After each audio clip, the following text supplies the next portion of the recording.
کرنا کیا ہے؟ والد کا تو کچھ ہو نہیں سکتا، اس لیے جو منظور نظر ہیں اور جو محور و مرکز فکر ہیں ان کو دور کر دو۔ نقتلوا یوسفا، انہوں نے کہا قتل کرو یوسف علیہ الصلوۃ والسلام کو، او یا یہ کرو کہ اطرحوا، پھینک دو اسے۔ طرح کہتے ہیں کسی چیز کو پھینک دینا، جیسے ہوا اڑا دیتی ہے تنکے کو، اس طرح انہوں نے کہا یا تو اسے قتل کر دو یا اسے پھینکو ارضن، ایسی زمین میں کسی جگہ پر، یخلو لکم، تمہارے لیے، یخلو خالی ہو جائے، صرف تمہارے لیے رہ جائے، وجہ ابیکم، تمہارے والد کا چہرہ، والد کی توجہ کے مرکز صرف تم بن جاؤ، یخلو لکم، وہ خالی ہو جائیں والد تمہارے لیے، وتکونوا، اور ہو جاؤ، من بعدہ، اس قتل کے بعد یا اس پھینکنے کے بعد، قوما صالحین، نیک بن جاؤ۔ یہ کام کر لو۔ انہوں نے کہا پہلی بات تو یہ ہے کہ یوسف علیہ السلام کو قتل کر دو، اور یا پھر یہ ہے کہ اسے اس زمین سے نکال کر کسی اور جگہ پھینکاؤ، تم یہ کرو۔ قرآن بتاتا ہے کہ حسد جب شروع ہوتا ہے تو اپنے بھائی اگرچہ ستیلے ہی صحیح، کس حد تک لوگ پہنچ جاتے ہیں اور قتل تک نوبتیں آ جاتی ہیں۔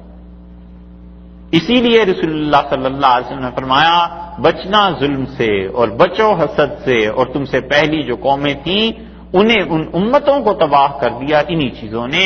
قرآن نے بتایا کہ حسد اتنی بری چیز ہے کہ اپنے بھائی کے قتل پہ اتر آئے، اور انہوں نے کہا پھینکاؤ اسے کسی جگہ پر، اور پھر تمہارے والد کا چہرہ تمہارے لیے ہو جائے گا، یعنی والد جو کام بھی کریں گے پھر تم ہی لوگ ہوگے سنبھالنے والے، نہ بھائی رہیں گے نہ ان سے کوئی بات ہوگی۔ اس لیے یہ کر دو۔ اور یہ کبھی کبھی ہوا بھی کرتا ہے، جب حسد زیادہ ہو جاتا ہے تو جو بھائی زیادہ کانٹا بن کے کھٹکتا ہے نا وہ الگ ہو جاتا ہے، وہ کہتا ہے تم کام سارے کر لو میں الگ ہو جاتا ہوں۔ یہ اب تک بھی ہوتا ہے، انسان کی یہ کمزوریاں ہیں۔ اور آدمی سوچے کہاں اتنی ترقیاں ہو گئیں، گیس زمین سے برآمد کر لی، تیل آ گیا، بجلی آ گئی، اٹامک پاورز آ گئی، سب کچھ آ گئی، اور انسان جہاں پہلے دن کھڑا تھا وہیں کا وہیں ہے۔ اب تک ان بیماریوں سے جان کیوں نہیں چھڑا سکا کہ دنیا میں حسد کم ہو جائے، ظلم کم ہو جائے، غیبت نہ رہے، ایک دوسرے کے ساتھ یہ جو کیڑے نکالنے کی عادتیں ہیں یہ ختم ہو جائیں۔ انسان ایسے ہی ہے بس۔ ان ساری ترقیات نے خود انسانیت کو کتنا عروج پر پہنچایا یہ بھی تو سوچے۔ وَتَكُونُوا مِن بَعْدِهِ قَوْمًا صَالِحِينَ، اور اس کے بعد اس کے دو ترجمے کیے گئے، انہوں نے کہا من بعدہ، اس کے بعد، یعنی یوسف علیہ السلام کے قتل یا اس بچے کو کہیں پھینکاؤ، اس کے بعد کیا ہو جائے گا؟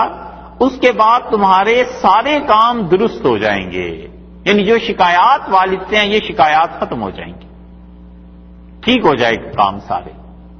ان کی محبت، ان کی توجہ اس طرف ہے، وہ توجہ تمہاری طرف آ جائے گی، والد کا چہرہ خالی ہو جائے گا، یعنی ان کی ذات کے لیے توجہ کا مرکز کوئی اور رہے گا نہیں، چیزیں ٹھیک ہو جائیں گی۔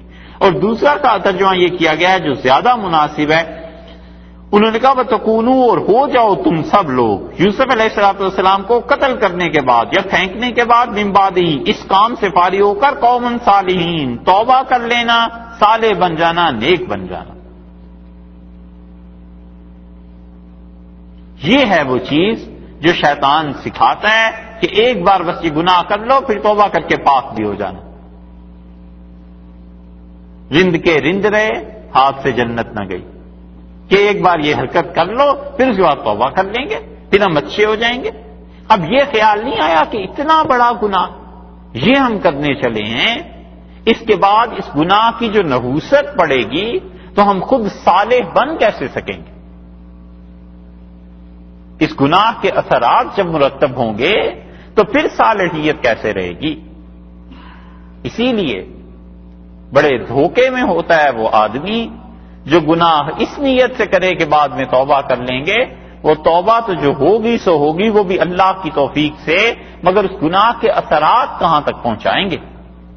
یہ حسد ہے جس کی کار فرمائی ہے، اور یہاں تک لے آیا ہے کہ کہتے ہیں کہ والد تمہاری طرف ہو جائیں گے اور اس کے بعد یہ ہو جائے گا، اور والد کی محبت وہ غیر اختیاری ہوا کرتا ہے، ہر جگہ ہوا کرتا ہے کہ کسی انسان میں زیادہ صلاحیتیں قدرتی طور پر کسی بچے میں زیادہ ہوتی ہیں، ماں باپ اس سے زیادہ محبت ہو جاتی. اور یہ ایسی چیز ہے جو فطری ہے، فطرت کے خلاف نہیں. رسول اللہ صلی اللہ علیہ وسلم کو بہت زیادہ محبت سیدہ عائشہ رضی اللہ عنہا سے تھی ازواج مطہرات میں، اور حتیٰ کہ رسول اللہ صلی اللہ علیہ وسلم نے اللہ تعالیٰ سے کہا کہ اللہ جہاں تک دنیا کی چیزوں کا تعلق ہے میں نے سب میں برابر کی تقسیم کر دی ہیں، اور جہاں دل کی محبت کا تعلق ہے وہ مجھے عائشہ رضی اللہ عنہا سے زیادہ ہے. فلا تلومننی فی، خدایا قیامت میں مجھ سے اس کے متعلق پوچھنا ہو، میں پوچھا نہ جاؤں قیامت. فطری رجحانات. اور جہاں بھی یہ چیزیں پائی جاتی ہیں وہاں ایک اور فیکٹر پیدا ہو جاتا ہے حسد کا، اور قرآن یہ بتاتا ہے کہ اللہ سے فضل مانگنا چاہیے. اللہ تعالیٰ نے یہ بتایا ہے کہ وَاسْأَلُ اللَّهَ مِن فَضْلِهِ، اور دیکھو اللہ سے اس کا فضل مانگا کرو. بہت زبردست علاج اس کا سورہ نساء میں ہے، اور وہاں پہ وہ بحث ہو گئی تھی جس کا خلاصہ بھی اس کا دشوار ہے، لیکن اس میں ساری بات ہے کہ اللہ تعالیٰ نے فرمایا وَلَا تَتَمَنَّوْا مَا فَضَّلَ اللَّهُ بِهِ بَعْضَكُمْ عَلَىٰ بَعْضٍ. الفاظ اس کے یہ یعنی اس کا ترجمہ اگر صحیح ترجمہ اس کا محاورے میں کیا جائے تو اللہ نے کہا تمنا بھی نہ کرنا کبھی اس فضل کی جو ہم نے تمہیں ایک دوسرے پر ترجیح دی ہے دنیا کی زندگی. بھول کے بھی مت سوچو کہ میرے پاس اتنا ہے، فلاں کے پاس اتنا ہے، میں اس درجے میں ہوں، وہ اس درجے میں ہے. اللہ نے کہا بھول کے بھی اس بات کو نہ سوچنا، یعنی زور دے کے کہا کہ خبردار یہ بات کرو کیا. کسی کے پاس زیادہ ہے، آدمی کہتا ہے یہ وَاسْأَلُ اللَّهَ مِن فَضْلِهِ، اللہ نے کہا مجھ سے فضل مانگو میرا، میں فضل دوں گا اپنا، میں مہربانی کروں گا، بجائے اس کے کہ میری تقسیم پہ اعتراض کرو، مجھ سے مانگتے رہو. یہ ہے حسد کا علاج. اور ایک علاج سید احمد شہید رحمت اللہ علیہ بتاتے تھے اپنے مریدوں کو. سید صاحب رحمت اللہ علیہ کا سلسلہ بہت وسیع ہوا، بہت پھیلا، اور سید صاحب رحمت اللہ علیہ کو اللہ نے تزکیہ اور تجدید کا امام بنایا. اب تک سید صاحب رحمت اللہ علیہ کی تجدید کا سایہ ہے، اور شاہ ولی اللہ رحمت اللہ علیہ کے درمیان اور سید صاحب رحمت اللہ علیہ کے درمیان ایک ہی تو آدمی ہے، شاہ عبدالعزیز صاحب رحمت اللہ علیہ. حضرت اپنے جن لوگوں کو بیعت فرماتے تھے ان کے متعلق لکھا ہے کسی کو کہ حسد کا تم نے علاج پوچھا ہے تو فرمایا کہ تم یہ غور کرو کہ اس آدمی کی کس بات سے تمہیں حسد ہے، اور فرض کر لو اس بات سے حسد ہے کہ اس کے پاس مال زیادہ ہے، فرض کر لو. تو جب تہجد میں اٹھتے ہو تو جس طرح تم اپنی زیادہ اضطرار، بے چینی، پریشانی میں کوئی چیز اللہ سے مانگتے ہو رو رو کے، آج سے اسی طرح رو رو کے اللہ سے عرض کرو کہ اللہ اس کے مال میں اور اضافہ کر، اور دے اللہ اس کو. فرماتے ہیں جب تم اس کے لیے یہ دعا کرتے رہو گے تو نفس خود مر جائے گا، اور یہ تم پہ گراں گزرے گا. پہلے بہت تکلیف ہوگی کہ اسی سے حسد ہے، اسی صفت کی بنیاد پہ حسد ہے، اسی میں اس کی ترقی کے لیے دعا مانگ رہا ہوں، یہ کیا کر رہا ہوں. تو لکھا ہے پہلے نفس کو بہت پریشانی ہوتی ہے، لیکن چند دن یہ علاج کرو ٹھیک ہو جائے گا معاملہ. اللہ نے اس لیے بتایا ہے کہ جہاں تم دیکھو کہ حسد کی چیز طبیعت میں پیدا ہو رہی، فَاسْأَلِ اللَّهَ مِن فَضْلِهِ، اللہ سے اس کا فضل مانگو. اللہ کے یہاں کوئی کمی تھوڑی ہے، جتنا کچھ اس نے اللہ نے اس کو دیا ہے اس سے کہیں زیادہ تمہیں بھی دے سکتا ہے. اس میں ایسی کون سی بات ہے. انہوں نے کہا حضرت یوسف علیہ السلام کے متعلق اسے قتل کر دو یا پھر اسے پھینک آؤ ایسی زمین میں جہاں سے ملے ہی نہ، اور پھر کیا ہوگا، اس کے بعد تمہارے والد کی توجہ تمہاری طرف لگ جائے گی اور تم اس کے بعد توبہ کر لینا، نیک ہو جاؤ گے. قال قائل منہم، بولا ان میں سے ایک بولنے والا. یہاں پہ اللہ تعالیٰ نے یہ نہیں کہا کہ وہ بھائی کوئی بولا، معاملہ ہو گیا مبہم. اس لیے بعض مفسرین تو اسی طرف گئے ہیں کہ قال قائل منہم، ان میں سے ایک بولا، وہ جو 10 بھائی بیٹھے ہوئے تھے. اور اس کی تائید تورات سے یہ ہوتی ہے کہ ان کا بڑا بھائی بولا. اور اسی لیے مفسرین میں گروہ اس طرف بھی گیا ہے کہ منہم کی ضمیر کی وجہ سے کہ ان میں سے کوئی بولا، یعنی ان بھائیوں میں سے کسی نے یہ رائے دی. اور دوسرا گروہ اس طرف گیا ہے، وہ کہتے ہیں اللہ نے یہ کیوں نہیں کہا کہ بھائی بولا اس کا، اللہ نے یہ جو کہا قال قائل منہم، ان میں سے ایک بولا، تو اس کا مطلب ہے اس موقع پہ کوئی اور بھی لوگ موجود تھے، کوئی بھلے مانس ہوا ہوگا جسے اتنا زیادہ حسد یا اسے اس مسئلے سے بحث ہی نہیں تھی کہ یہ سارے بھائی آپس میں لڑ رہے ہیں، ہمیں کیا ہے، 10 بھائی ایک طرف ہیں، 2 بھائی ایک طرف ہیں، ایک کے قتل کا منصوبہ ہو رہا ہے، ہمیں کیا کرنا ہے. تو اس نے جب دیکھا یہ قتل تک نوبت پہنچنے لگی ہے، قال قائل منہم، ایک آدمی بولا، اس نے کہا لا تقتلوا یوسف، یوسف علیہ الصلوۃ والسلام کو قتل نہ کرو، بہت شدید بات ہے، اس کو مارو نہیں. اور تجویز کیا دی، وہ القوہ، اسے پھینکاؤ، فی غیابات الجب، اسے کسی اندھے کنویں میں پھینکاؤ، ایسا کنواں جو بالکل اندھا ہے، گمنام ہے. اور غیابات الجب جو اللہ نے فرمایا ہے کہ ایسا کنواں جو جس کا کسی سے تعلق ہی نہ ہو. تورات میں یہ آیا ہے کہ ایسی جگہ پر پھینکاؤ یا پھینک آئے جہاں پر سرے سے پانی کا ایک قطرہ بھی نہیں تھا. لیکن قرآن پاک نے آگے چل کر ایک بات جو کہی ہے اس سے معلوم ہوتا ہے پانی تو تھا کچھ نہ کچھ اس میں. بہرحال اس نے رائے دی اور اس نے کہا ایسے گمنام بے نشان کنویں میں پھینکاؤ جہاں پوچھنے والا ہی کوئی نہ ہو. مراد اس کی یہ تھی کہ جب کنواں گمنام ہے اور کوئی پانی بھرنے والا ہے نہیں تو یہ اندر ہی ختم ہو جائے گا. تو قتل تو نہ کرو، اس لیے کہ صاف قتل کر دو گے تو تم پہ الزام آئے گا، لیکن تدبیر ایسی کر لو جس کا انجام قتل تک پہنچے. یہ تو بہت ہی کوئی دانا آدمی تھے، ہے نا. یہ بہت ہی جو بزرگ ہوتے ہیں نا وہ ایسی باتیں کرتے ہیں. مطلب بدنام کیوں ہونا ضروری ہے، کام وہی کرو، قتل کرو، لیکن اس طرح کہ تم پہ الزام نہ آئے، کوئی کہہ ہی نہ سکے کہ ہم نے یہ کیا. یلتقط ہو، اسے نکال لیں گے، اٹھا کر لے جائیں گے. بعض السیارہ، کوئی بھی سیارہ مسافر، سیارہ کہتے تھے قافلے کو، اس لیے کہ وہ چلتے رہتے تھے نا. تو مین روڈ پہ کوئی بھی کنویں گمنام قسم کا اس میں پھینکاؤ، کوئی قافلہ، کوئی مسافر کسی کی نظر پڑ گئی تو اس بچے کو نکال لے گا. ان کنتم فاعلین، اگر تم نے کرنا ہی ہے تو بس یہ کام کر لو، اس کے خون سے اپنے ہاتھ نہ رگو، کرنا ہے تو بس اتنا تمہارے لیے کافی ہے. قالوا یا ابانا، اب اس منصوبے پر عمل کرنے کے لیے وہ اپنے والد حضرت یعقوب علیہ السلام کے پاس گئے اور انہوں نے کہا یا ابانا، اے ہمارے ابا، ما لکا، آپ کو کیا ہو گیا ہے، لا تامنا، آپ ہمارا بھروسہ نہیں کرتے، آپ ہمارا اعتبار نہیں کرتے، علی یوسف، یوسف علیہ السلام کے بارے میں، وَإِنَّا، اور ہم ہیں، لہو، اس کے لیے، لناصحون، ہم اس کے لیے کیا ہیں، لناصحون، یقیناً ہم اپنے بھائی کے بڑے خیر خواہ. اوہو، کبھی کبھی باطل آتا ہے حق کی صورت میں اور اس سے جان چھڑانی کتنی مشکل ہوتی ہے. شیطان نے بھی یہی جملہ کہا. اس نے کہا آدم علیہ السلام سے اور ان کی اہلیہ حوا سے کہ اسے چکھو.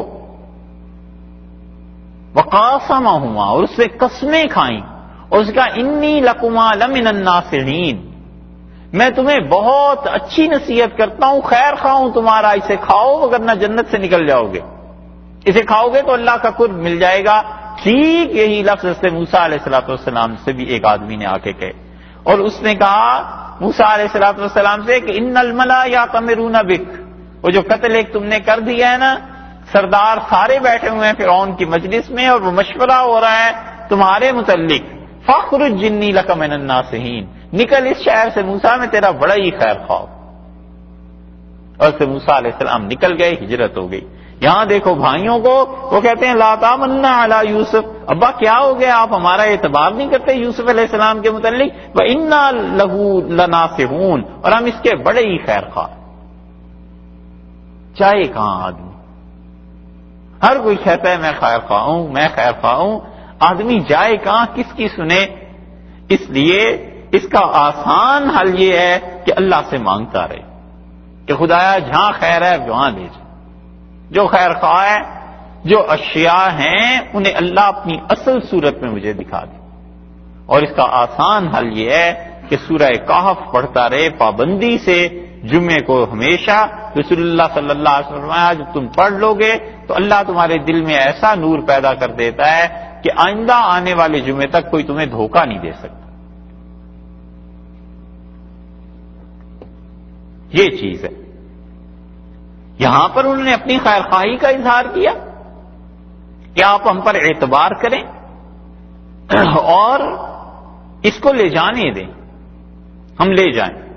رسول اللہ صلی اللہ علیہ وسلم کے پاس بھی آئے تھے ایک قبیلے والے، اور انہوں نے کہا آپ ہمارے ساتھ کچھ لوگوں کو بھیجیں اور وہ ہمیں جا کر دین سکھائیں، اس کی تبلیغ کریں اور آپ ہم پر اعتبار کریں. اور رسول اللہ صلی اللہ علیہ وسلم نے بھیج دیے تھے، اور اکابر صحابہ رضی اللہ عنہ کو انہوں نے جا کے راستے میں شہید کر دیا. اور وہ تھے حضرت خبیب رضی اللہ عنہ جن کو وہ پکڑ کے لے گئے تھے مکہ مکرمہ، اور ان میں حضرت عامر ابن فہیرہ رضی اللہ عنہ بھی تھے جو رسول اللہ صلی اللہ علیہ وسلم کی ہجرت کے راستے میں دودھ فراہم کرتے رہے. حضرت بکر رضی اللہ عنہ کے غلام اور بھی صحابہ رضی اللہ عنہ تھے. حضرت عاصم رضی اللہ عنہ تھے جنہوں نے اللہ سے دعا مانگی کہ پروردگار میں جب سے مسلمان ہو گیا ہوں میں نے کسی کافر کو ہاتھ نہیں لگایا اور نہ کسی کافر نے ہاتھ لگایا، مجھے بچانا کہ میری لاش کو کافر ہاتھ لگائیں. اور صحابہ رضی اللہ عنہ کہتے ہیں جب ان کو انہوں نے تیر سے شہید کر دیا وہ گرے، اور جب معرکہ یہ چیزیں ختم ہوئیں تو کافر آگے بڑھے کہ حضرت عاصم رضی اللہ عنہ کی لاش کو اٹھائیں، اور اچانک شہد کی مکھیاں آئیں اور سب کافر بھاگے. اور جب وہ بھاگے ہیں تھوڑی دیر کے بعد بارش شروع ہوئی اور دیکھتے ہی دیکھتے اتنا پانی آیا کہ حضرت عاصم رضی اللہ عنہ کی لاش کو بہا کے لے گئے. اس لیے اعتبار کرنا بھی بعض اوقات دشوار ہو جاتا ہے کہ آدمی کیا کرے. انہوں نے کہا لا تامنا علی یوسف، ہمارے والد محترم آپ کو کیا ہوا ہے؟ بھائی کے بارے میں ہم پہ اعتبار نہیں کرتے، ہم تو بہت خیر خواہ اپنے چھوٹے بھائی کے. ارسلہ معنا، اسے ہمارے ساتھ بھیج دیجئے، غدن، کل بھیج دیجئے. کیا ہوگا کہ یرتا، یہ کچھ چرائے. کچھ چرانے کا مطلب یا تو یہ ہے کہ اونٹ بکریاں یہ ساتھ ہوں گے تو بچہ ہے ہم لوگ چرانے جاتے ہیں یہ بھی چرائے. اور یا یرتا کا دوسرا مفہوم مفسرین نے یہ لیا ہے کہ یہ کچھ کھائے پیے. وہاں جو بھی جنگل میں درخت ہیں، پھلدار درخت ہیں، ان سے کھائے پیے ویلعب، اور کھیلے یہ بچہ، گویا پکنک پہ جانا ہے. اور اس کا جواز فقہا نے یہیں سے نکالا ہے. فقہا کہتے ہیں کہ کوئی بھی آدمی اپنے بھائیوں کے ساتھ، اولاد کے ساتھ گھومنے پھرنے کے لیے جائے تاکہ طبیعت میں فرحت، راحت پیدا ہو، نشاط اور خوشی کا منظر پیدا ہو، بچوں کی تربیت ہو جائے گی. وہ کہتے ہیں اس سے پتہ چلتا ہے کہ یہ جائز ہے. اگر یہ ناجائز ہوتا تو حضرت یعقوب علیہ الصلوۃ والسلام روک دیتے، یا پھر قرآن اس کی طرف کوئی اشارہ کرتا. کچھ نہیں کہا قرآن نے. اس کا مطلب یہ ہے کہ جائز حدود میں رہ کر تلاؤ اور کھیلنا یہ جائز. اور حدیث سے بھی اس پہ روشنی پڑتی ہے. رسول اللہ صلی اللہ علیہ وسلم کے سامنے مقابلے ہوتے تھے اور حضرت صلی اللہ علیہ وسلم فرماتے تھے کہ تم مقابلہ کرو اس کا. اور تیر چلانے کے تیر اندازی ہوتی تھی، اور حدیث میں آتا ہے کہ ایک بچے کو آپ نے تیر اٹھا کے دیا اور آپ نے فرمایا چلاؤ اور صحیح نشانے پہ لگاؤ اور میں تمہارے ساتھ ہوں. جو دوسری ٹیم تھی انہوں نے تیر پھینک دیا. ان کا اللہ کے رسول جب آپ ان کے ساتھ ہیں تو پھر تو اللہ کی مدد ادھر ہی آئے گی، ہم تو ہار جائیں گے. تو رسول اللہ صلی اللہ علیہ وسلم ہنس پڑے اور آپ نے میں تم دونوں کے ساتھ ہوں، تم اپنا کام کرو. ایسے ہی کھیل وغیرہ یہ چیزیں جس سے طبیعت میں انسان کے نشاط رہے، امنگ رہے، وہ جسے کہتے ہیں نا زہد خشک، وہ نہ پیدا ہو جائے. یہ سب چیزیں ہونی چاہیے زندگی میں، رکھنی چاہیے. کبھی کبھی ایسے ہوتا ہے کہ آدمی مباح چیزوں سے اپنا تعلق توڑ لیتا ہے اور اتنا سخت ہو جاتا ہے کہ وہ مباح کام جو دوسرے کر رہے ہیں اسے یہ بھی ناگوار گزرتا ہے.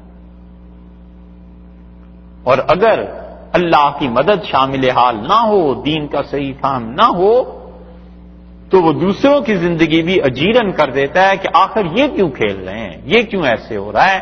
بھئی اللہ نے جن چیزوں کی اجازت اور رخصت دی ہے لوگوں پہ اس پہ تنگی کرنے کا کیا فائدہ؟ کسی چیز کو آپ تقویٰ کی وجہ سے اگر چھوڑ رہے ہیں تو لوگوں سے تو اس کا تقاضا نہ کریں کہ لوگ بھی اسے چھوڑ دیں، اگر فتوے میں جائز ہے تو ٹھیک ہے۔ رسول اللہ صلی اللہ علیہ وسلم مدینہ منورہ میں اونٹ دوڑاتے تھے لوگ، اور آپ نے اپنا اونٹ بھی دیا، آپ نے فرمایا میری اونٹنی بھی دوڑا کرے گی، اور جو اونٹنی جیت جاتی تھی اسے انعام ملتا تھا۔ اور اس سے عبداللہ ابن عمر رضی اللہ عنہ کہتے ہیں کہ رسول اللہ صلی اللہ علیہ وسلم کی اونٹنی ایک دن ہار گئی، تو ہمیں بڑا ہی افسوس ہوا کہ رسول اللہ صلی اللہ علیہ وسلم کی اونٹنی ہار گئی، تو ہم آپ کے پاس آئے اور ذکر کیا، آپ نے فرمایا کوئی ایسی بات نہیں ہے، تمہیں پتہ ہے زمین پہ جو چیز بھی سر اٹھا لیتی ہے پھر اللہ کا حق بنتا ہے کہ اسے شکست میں بھی ڈال دیں، یہ کوئی ایسی بات۔ کھیلنا، گھر والوں کے ساتھ ہنسی خوشی مزاح مناسب حد تک، یہاں تک کہ رسول اللہ صلی اللہ علیہ وسلم نے وفات سے 1 سال پہلے ایک مرتبہ غزوے سے تشریف لا رہے تھے، اور ابتدائی زندگی میں مدینہ منورہ میں حضرت عائشہ رضی اللہ عنہا کہتی ہیں رسول اللہ صلی اللہ علیہ وسلم نے مجھ سے یہ کہا کہ تم میرے ساتھ دوڑ لگاؤ گی، اور فرمایا اس جگہ تک دوڑیں گے، اور رسول اللہ صلی اللہ علیہ وسلم دوڑے اور میں بھی، تو میرا جسم اس زمانے میں حضرت عائشہ رضی اللہ عنہا نے کہا کمزور تھا، میں دبلی تھی اور میں جیت گئی، تو میں نے رسول اللہ صلی اللہ علیہ وسلم کو بتایا کہ میں آپ سے جیت گئی ہوں، تو آپ خوش رہے ہنستے رہے، اور وفات سے پہلے مجھ سے ایک دن کہا کہ دوڑو گی، تو اس وقت میرا جسم زیادہ بوجھل ہو چکا تھا اور رسول اللہ صلی اللہ علیہ وسلم کا جسم مبارک بیماری کی وجہ سے کم پڑ گیا تھا، اور جب دوڑ شروع ہوئی تو آپ جیت گئے، اور آپ نے فرمایا یہ اس دن کا بدلہ آج پورا ہو گیا۔ یہ سب چیزیں آئی ہیں حدیث میں، اسی لیے کہ لوگ ان جائز حدود کے اندر رہ کے یہ چیزیں رکھیں کریں۔ حضرت علی رضی اللہ عنہ کہتے تھے کبھی کبھی ان کاموں کو کیا کرو، ایسے نہ ہو کہ تمہارا طبیعت مزاج اتنا خشک ہو جائے کہ پھر تم اللہ سے رابطہ کرنے کے لیے بھی مشکل میں پڑ جاؤ۔ مباح چیزیں جو جائز ہیں وہ اپنی حد تک جواز ہے۔ اسی طرح رسول اللہ صلی اللہ علیہ وسلم تیرنے میں تھے، اور آپ نے کہا تم میں سے کوئی میرے ساتھ تیرے گا، تو اس سے بکر رضی اللہ عنہ کہتے ہیں میں نے عرض کیا کہ مجھے آپ اپنا ساتھی بنا لیں، تو رسول اللہ صلی اللہ علیہ وسلم کے ساتھ تھا، اور ہمارے جو دوسرے ٹیم کے لوگ تھے وہ بھی تیرتے رہے، اور میں اور رسول اللہ صلی اللہ علیہ وسلم نے اس میدان کو جیت لیا۔ تیرنا رسول اللہ صلی اللہ علیہ وسلم کو بہت اچھا آتا تھا، اسی لیے اس حکمت سے حضرت عمر رضی اللہ عنہ نے جو اپنے زمانے میں خط لکھا ہے ساری اپنی مملکت میں، اس میں انہوں نے کہا کہ اپنے بچوں کو تیرنا سکھاؤ۔ انہوں نے کہا میں کوئی بچہ اس مملکت میں ایسا نہیں چاہتا جو تیرنا نہ جانتا ہو، اور انہیں عربوں کی زبان، اس کے محاورے اور زبان کیسے بولی جاتی ہے یہ سکھاؤ۔ اور یہ عجیب حکمت کی بات انہوں نے فرمائی، اس لیے کہ اسلام پھیلنا شروع ہو گیا تھا، ایران فتح ہو چکا تھا، افغانستان تک لوگ پہنچ گئے تھے، تو حضرت عمر رضی اللہ عنہ کی فراست نے محسوس کر لیا کہ اب جو مسلمان آگے کو جائیں گے تو سعودیہ اور حجاز مقدس اور یہاں تو سب صحرا ہیں، آگے دریا آئیں گے، آگے پانی کے ذخیرے آئیں گے، ان بچوں کو تیرنے کا شوق ہوگا تو یہ شوق پورا کیسے ہوگا؟ اجازت ہی نہیں دی، حکم دیا کہ کوئی بچہ ایسا نہ ہو ان اداروں میں جو تیرنا نہ جانتا۔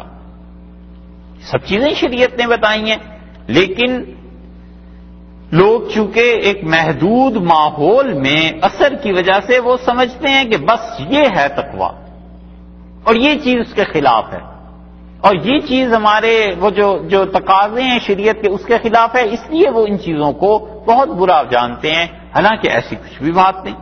انہوں نے کہا کل بھیجیں ہمارے بھائی کو ہمارے ساتھ، کھائے پیے کھیلے وَإِنَّا لَهُ لَحَافِظُونَ، اور ہم یقیناً اپنے بھائی کی حفاظت کرنے والے ہیں۔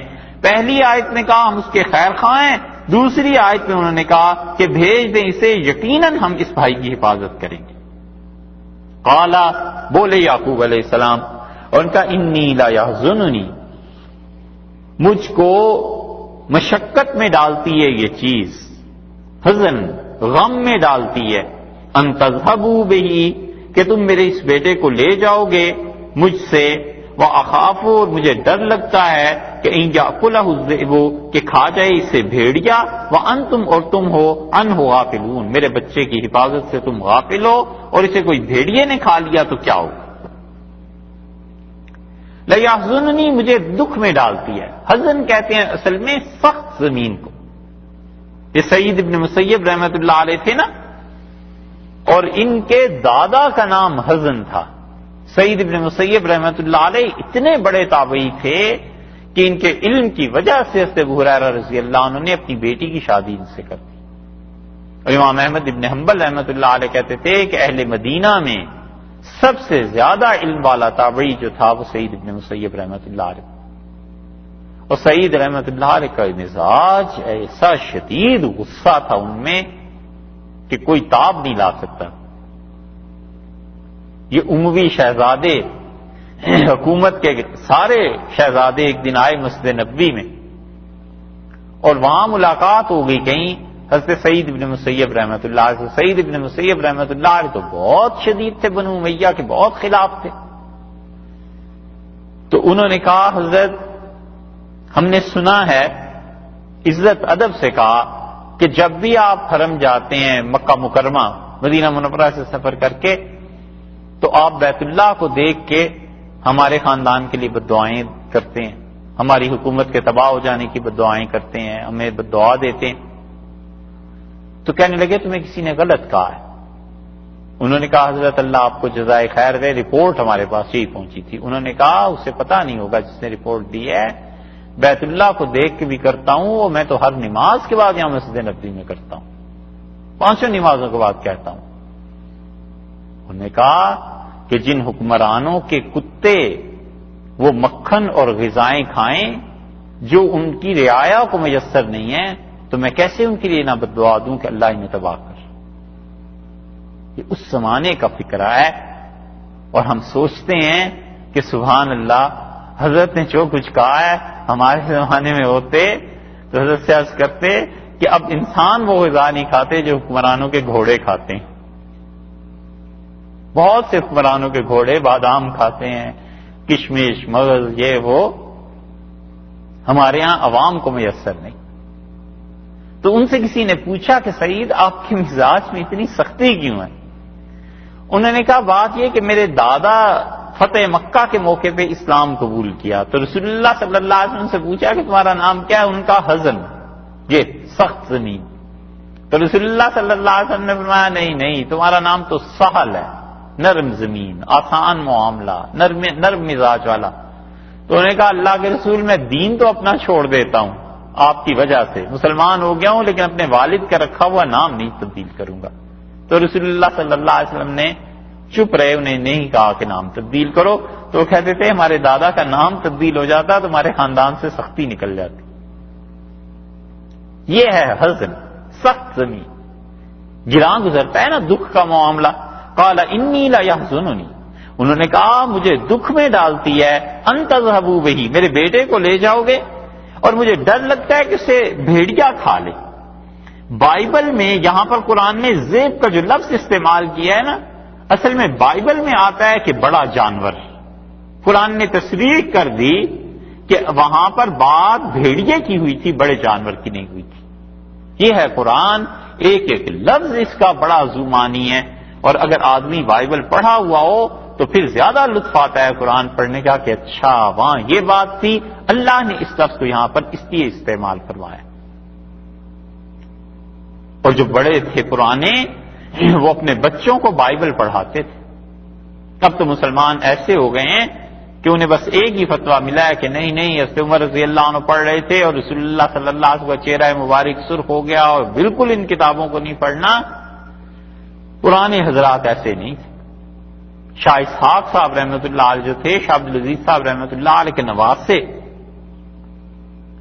دہلی میں نئے جب پادری پہنچے تو انہوں نے جو بادشاہ وقت تھے، شاہ عالم بادشاہ کا دور تھا، شاہ عالم سے کہا کہ تم بلاؤ اپنے علماء کو، ہم بحث کرنا چاہتے ہیں. ایسٹ انڈیا کمپنی کا بڑا عروج تھا اور چھائے ہوئے تھے انگریز، اور گلی محلے میں پادری کھڑے ہو کے اور بالکل لوگوں کو جمع کر لیتے تھے اور رسول اللہ صلی اللہ علیہ وسلم کو برا بھلا کہتے تھے، قرآن کو، اللہ کو کوئی روکنے والا نہیں تھا. حکومت کی پشت بنائی تھی، کوئی کسی پادری کو کہہ کیسے سکتا تھا کچھ. ایک آ گیا پادری تھا دیوبند میں اور شیخ الہند مولانا محمود حسن رحمۃ اللہ علیہ کا زمانہ تھا. اور اس نے کہا عیسیٰ علیہ الصلوۃ والسلام خدا ہیں علیہ باللہ، اور پھر اس نے کہا اللہ کا کلمہ ہے، قرآن میں فلاں جگہ پر ہے، اردو بول رہا ہے۔ تو حضرت نے اس سے کہا کہ کلمے کی کتنی قسمیں ہوتی ہیں؟ اب وہ گھبرا گیا، مناظرہ شروع ہو گیا۔ خیر وہ کیا چیز بات کوئی علمی کرتا، ایسا ایک مناظرہ ہو رہا تھا تو کوئی مولوی صاحب دلائل دینے لگے، اور وہ دلائل جو تھے عوام کی سمجھ میں نہ آئے، علمی بحث تھی نا، اور وہ پادری ایسی آسان آسان باتیں کرے سب کو سمجھ میں آئے۔ تو ایک تھا بالکل گاؤں کا جنگلی دیہات کا رہنے والا، آگے ہوا، اس کا ہٹو مولوی میں اس سے بات کرتا ہوں۔ اس کا ہاں بھائی کیا کہتا ہے؟ اللہ تعالیٰ کے کتنے بیٹے؟ اس نے کہا ایک۔ تو اس نے کہا کتنا عرصہ ہو گیا؟ اس نے کہا اللہ تعالیٰ ہمیشہ سے ہے۔ اس نے کہا آخر کتنی عمر ہوئی تھی خدا کی جب ایک بیٹا اس کے گھر ہوا؟ اس نے کہا عجیب بات کرتے ہو، اللہ کا بیٹا وہ شروع سے ہی ہے۔ اس نے کہا اچھا یہ بتاؤ ایک ہی بیٹا ہوا؟ اس کا ہاں، اس کا اس کے بعد نہیں ہوگا آپ کوئی بھی؟ اس نے کہا کوئی نہیں ہوگا۔ اس نے کہا لے میری عمر دیکھ لے، ابھی 70 سال کا وہ اور ماشاءاللہ 11 ہیں، اور تیرے خدا کی عمر اتنی لمبی ہوگی اور اب تک ایک ہی ہوا، اسے ہو کیا گیا؟ بیمار رہتا ہے۔ لوگ ہنسنے لگے، تھالیاں میں جانے لگے، بس ختم ہو گئے۔ مناظرے تو ایسے ہی ہوتے تھے۔ شاہ عالم بادشاہ کے دور میں پادری آئے دلی بہت، اور انہوں نے کہا کسی کو لاؤ جو مناظرہ کرے، اور دلی کے مولویوں میں اتنا حسد تھا شاہ ولی اللہ رحمۃ اللہ علیہ کے خاندان سے، انہوں نے شاہ اسحاق صاحب رحمۃ اللہ علیہ کا نام دیا اور شاہ عالم بادشاہ سے کہا کہ دہلی میں شاہ اسحاق صاحب سے زیادہ بڑا آدمی کوئی نہیں، انہیں بلا لیجیے۔ پتہ ان سب کو تھا کہ شاہ اسحاق صاحب رحمۃ اللہ علیہ بولنے میں وہ زیادہ روانی سے نہیں بول سکتے، لاتے ہیں کہیں کہیں اٹک جاتے ہیں۔ تو آپس میں مشورہ کیا مولویوں نے، انہوں نے کہا شاہ اسحاق صاحب ہاریں گے تو اس خاندان کی عزت بادشاہ کی نظر میں کم ہوگی، لال قلعے میں آنا جانا جو ان حضرات کا ہے یہ کم ہو جائے گا۔ جب نام آیا شاہ اسحاق صاحب رحمۃ اللہ علیہ کا تو ان کے شاگرد گئے حضرت کے پاس اور کہا حضرت آپ تو بہت بڑے ہیں، آپ کہاں جائیں گے مناظرے میں؟ پادریوں سے ہم بات کر لیں گے۔ شاہ صاحب نے فرمایا نہیں میں چاہوں گا ضرور۔ خیر گئے، مختصر قصہ یہ کہ بحث مباحثہ شروع ہوا۔ شاہ اسحاق صاحب رحمۃ اللہ نے تورات انجیل یہ حوالے دینے شروع کیے اور اسے بتایا کہ یہ کتاب قابل اعتبار نہیں۔ پادری ہار گئے تو بادشاہ نے پوچھا شاہ اسحاق صاحب رحمۃ اللہ علیہ سے کہ حضرت آپ نے بائبل پڑھی ہے؟ انہوں نے کہا ہاں پڑھی ہے۔ حیران ہوا، عزت حضرت کی اور اس کی نظروں میں زیادہ ہوئی تو باہر نکل کے شاہ صاحب رحمۃ اللہ علیہ نے مولویوں کو جمع کر لیا اور ان کا مولویوں تم نے میرا نام اس لیے دیا کہ میں بول نہیں سکوں گا اور ہار جاؤں گا، اور اگر میں ہار جاتا تو تم نے سوچا نہیں، لوگ یہ نہ کہتے کہ اسحاق پادریوں کے مقابلے میں ہار گیا ہے، لوگ کہتے کہ اسلام عیسائیت کے مقابلے میں ہار گیا۔ اور پھر فرمایا تم کیا سمجھتے ہو، ہمارے نانا شاہ عبدالعزیز صاحب رحمۃ اللہ علیہ نے جب ہم چھوٹے چھوٹے بچے تھے تو قرآن سے پہلے ہمیں بائبل پڑھائی اور ہم سے کہا کہ میرے بچوں اب جو دور آگے آ رہا ہے نا یہ سارا عیسائیوں کا ہے، تو اس لیے تم پہلے مجھ سے تورات پڑھو تاکہ تمہیں پتا چلے قرآن کیا کہتا ہے۔ اور ہمارے نانا نے عبرانی زبان سیکھی تھی تورات پڑھنے کے لیے۔ ایسے حالات پہ نظر رکھتے تھے کہ اگلے دور میں اب کیا ہونے والا ہے، ہمیں اب سے کس چیز کی تیاری کرنی ہے، مگر اب وہ لوگ پتہ نہیں کہاں گئے۔ یہ ہیں حالات زمانہ۔ تو بائبل میں کتنی ہی چیزیں ایسی ہیں کہ قرآن خاموشی سے اس کی طرف اشارہ کرتا ہے کہ دیکھو، اس لیے یہاں یہ لفظ لائے ہیں کہ یأکلہ الذئب، کہ اسے کیا کرے گا؟ بھیڑیا کھا جائے گا، وانتم عنہ غافلون، اور تم اس سے غفلت میں رہو گے۔ دو باتیں فرما دی، ایک تو یہ کہ مجھے دکھ ہے تم میرے بیٹے کو لے جاؤ اور اسے بھیڑیا کھا جائے، اور دوسرے تم سے غفلت ہو جائے گی۔ قالو، اب بیٹے بولے اور کہنے لگے لئن اکلہ الذئب، اگر اس کو کھا جائے بھیڑیا، ونحن عصبۃ، اور ہم جماعت ہیں۔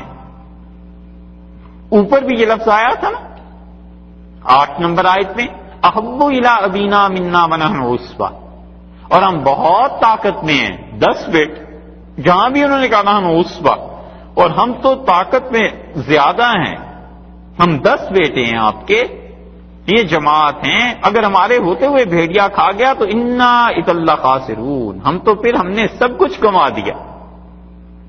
انا اذا لخاسرون، پھر تو ہم نے جھک ماری. یہ ہے اس کا ترجمہ کہ ہم تو بہت گھاٹے میں رہے. بخاری شریف پڑھاتے ہوئے ہمارے اساتذہ جو تھے رحمہ اللہ، انہوں نے جب یہ حدیث پڑھائی کہ حضرت سعد رضی اللہ عنہ نے کہا حضرت عمر رضی اللہ عنہ سے کہ کوفہ والے میری ہر چیز پہ اعتراض کرتے ہیں، حتیٰ کہ نماز پہ بھی، اور امیر المومنین اگر سعد کو نماز بھی نہیں پڑھانی آتی تو اذن ضل سعدی، تو اس کا ترجمہ تو یہی بنتا تھا کہ پھر تو ہماری نمازیں بیکار ہوئی، ہماری کوششیں بیکار ہوئی. وہاں انہوں نے ہمیں ترجمہ کیا کر کے بتایا، ان کا اذن ضل سعدی، پھر تو ہم نے عمر بھر شک ماری، اگر نماز بھی نہیں پڑھنی آئی تو پھر کمایا کیا. یہ ہے، انہوں نے کہا نحن عصبۃ، اور ہم کیا ہیں، گروہ ہے پورا. اگر یہ ہوا تو انا اذا لخاسرون، ہم نے سب کچھ کما دیا. پھر فائدہ کیا ہوا؟ 10 بیٹے آپ کے جوان، ایک بھائی کو نہ بچا سکے بھیڑیے سے. فلما ذهبوا به، جب وہ کر چلے ہیں لے کر بہی اس کے ساتھ، یعنی یوسف علیہ السلام کو لے کے چلے، وہ اجمعوا، اور متفق ہو گئے اس پر کہیں یجعلوہ، کہ اس کو وہ پھینک دیں گے، فی غیابات الجب، ایک گمنام کنویں میں. وہی بات آ گئی نا جو اوپر تھی کہ اس نے کہا اس بچے کو مارو نہیں. قال قائل منہم، 10ویں آیت میں انہوں نے کہا یوسف علیہ السلام کو قتل نہ کرو، وَأَلْقُوهُ فِي غَيَابَاتِ الْجُبِّ، اور اسے کسی گمنام کنویں میں پھینکاؤ. قرآن یہاں بتاتا ہے کہ سب کے سب اس بات پر متفق ہو گئے، اور انہوں نے کہا کیا؟ انہوں نے کہا دیکھو اب کیا کرنا ہے، یجعلوہ فی غیابات الجب، گمنام کنویں میں پھینکنے پر اتفاق ہو گیا کہ ڈال دیں اس کو. وَأَوْحَيْنَا إِلَيْهِ، ہم نے یوسف علیہ السلام کی طرف وحی کی اس بچے کی طرف. یا تو وحی سے مراد یہ ہے کہ اللہ نے نبوت دے دی بچپن میں، اور بچپن میں نبوت سے یحییٰ علیہ السلام کو بھی ملی تھی. اللہ نے فرمایا وَآتَيْنَاهُ الْحُكْمَ، اور ہم نے اسے بھی نبوت دی بچپن میں. تو اللہ نے فرمایا وَأَوْحَيْنَا إِلَيْهِ، اور ہم نے اس کی طرف وحی کی. یا تو اس وقت انہیں نبوت مل گئی، اور جو مفسرین اس وحی کو نبوت کی وحی نہیں مانتے وہ کہتے ہیں وَأَوْحَيْنَا إِلَيْهِ، ہم نے اس کے دل میں یہ بات ڈالی، اسے الہام کیا. ایسے ہی جیسے قرآن میں شہد کی مکھی کے متعلق بھی آیا نا کہ وَأَوْحَىٰ رَبُّكَ إِلَى النَّحْلِ، اور تیرے پروردگار نے شہد کی مکھی کے دل میں یہ بات ڈالی کہ شہد کی مکھی کو ہم نے کہا کہ تو اس طرح ہوا میں اڑتی رہ، تیرے راستے جو ہوا میں اللہ نے مقرر کیے ہیں اس طرح جایا کر، اور پھر تو اپنے گھروں کو بنا اونچی جگہوں پہ. اللہ نے شہد کی مکھی کی طرف وہی کی. آگے آ رہا ہے 4ویں پارے میں. تو وہ کہتے ہیں ان کے دل میں یہ بات ڈالی. اچھا تورات اس سے خالی ہے، یہ کہیں نہیں تورات میں ملتا کہ حضرت یوسف علیہ السلام کے دل میں یہ بات ڈالی گئی لَتُنَبِّئَنَّهُمْ، کہ تم یقیناً بتاؤ گے، لَتُنَبِّئَنَّهُمْ تم خبر دو گے، تم جتاؤ گے بِأَمْرِهِمْ هَذَا، ان کے اپنے بھائیوں کے اس فعل کو. ایک دن آ جائے گا تم اپنے بھائیوں کے اس فعل کو تم انہیں بتاؤ گے، وَهُمْ لَا يَشْعُرُونَ، اور انہیں وہ نہ جانیں گے، انہیں خبر بھی نہیں ہو سکے گی کہ جس بچے کو اس طرح وہ پھینک آئے تھے اس بچے کا کیا ہوا. اللہ کی طرف سے بشارت پہنچی کہ ایک وقت ایسا آئے گا کہ تو انہیں یاد دلا دے گا ان کا یہ کام جو حسد کی وجہ سے انہوں نے کیا، اور یہ تمہیں پہچانتے بھی نہیں ہوں گے. اور اللہ کے ہاں سے ایسے ہی معاملات ہوا کرتے ہیں. آدمی پر جب بھی مصیبت آئے وہ غور کرے کہ اس مصیبت کے ساتھ ساتھ اللہ نے راحت، اطمینان، سکون کی کیا چیزیں بھیج دی. کئی مرتبہ ایسے ہوتا ہے کہ مصیبتیں آتی ہیں بے شمار اور آدمی کا دل اپنی جگہ سے نہیں ہلتا. آدمی سوچے کسی اور پر آئیں تو وہ مر جائے، پگھل جائے. ایک خبر صبح آئی، دوسری شام کو آئی، تیسری اگلے دن آ گئی، چوتھی رات کو آ گئی. مصیبتیں ہی مصیبتیں، تنگ آتا ہے لیکن دل کا سکون نہیں ہلتا. نتیجہ یہ کہ آرام سے سوتا ہے، آرام سے ٹھنڈے مزاج سے سوچتا ہے. ایسی مصیبتیں جو انسان کے دل کے سکون کو نہ ہلائیں، اس کا مطلب ہے اللہ نے آزمائش میں ڈالا ہے، اللہ امتحان لے رہا ہے. کوئی گناہ کی بات نہیں ہے جس کی وجہ سے پٹائی نہیں ہو رہی. بس سیدھے لفظوں میں بات یہ. کہ پٹائی نہیں ہے، بس ایک آزمائش ہے، گزر جائے گی، اور وقت گزر جاتا ہے، آزمائش گزر جاتی ہے، اللہ نے جو انعام دینا ہوتا ہے اپنے بندے کو دے دیتا ہے۔ اور ایک یہ ہے کہ کبھی کبھی تھوڑی سی مصیبت آتی ہے، دیکھنے والا کہتا ہے اتنی کیا پریشان ہونے کی بات ہے، اور آدمی آسمان سر پہ اٹھا لیتا ہے، روتا ہے، دل کا اطمینان، سکون، حتیٰ کہ جب وہ مصیبت ختم ہو جاتی ہے تو کہتا ہے یہ چھوٹی سی بات تھی، مجھے ہو کیا گیا تھا۔ تو جو مصیبت دل کے سکون کو زائل کر دے نا، اس کا مطلب ہے کہ کسی گناہ کی وجہ سے اب پٹائی شروع ہو رہی ہے، جوتے پڑ رہے ہیں، اس کا بھی حل ہے، اور اس کا حل یہ ہے کہ معافی مانگے، فوراً معافی مانگے، استغفار کرے، استغفار کی کثرت سے دل کا سکون اپنی جگہ پر قائم رہتا ہے۔ اللہ نے کہا جب انہوں نے پھینکا ہے اسے، وہ اس بات کو طے کر لیا انہوں نے، کنویں میں ڈال دیں، ہم نے وحی کی ان کی طرف، اور ہم نے کہا تو انہیں بتائے گا کسی دن، وہم لا یشعرون، اور انہیں خبر بھی نہیں ہو۔ اور یہ رسول اللہ صلی اللہ علیہ وسلم کے لیے بڑی بشارت تھی کہ آپ انہیں کسی دن یہ چیزیں بتائیں گے، اور انہیں اندازہ بھی نہیں ہوگا کہ کیا ہو رہا ہے، اور رسول اللہ صلی اللہ علیہ وسلم نے حقیقتاً بتائیں، اور فتح مکہ صبح صبح آپ داخل ہوئے اور مکہ مکرمہ فتح ہو گیا، اور آپ نے لوگوں سے پوچھا کہ تمہارا کیا خیال ہے میرے متعلق؟ انہوں نے کہا کہ آپ عزت والے آدمی اور ایک شریف آدمی کے بیٹے ہیں، اور رسول اللہ صلی اللہ علیہ وسلم نے ان سب کو معاف کر دیا۔ یہ جا بجا اشارے ہیں یوسف علیہ السلام کے قصے میں کہ آپ مکہ میں جو تنگی، تکالیف، مصائب، پریشانیوں کی زندگی بسر کر رہے ہیں، اس کے بعد ایک اچھا دن وہ بھی آنے والا ہے۔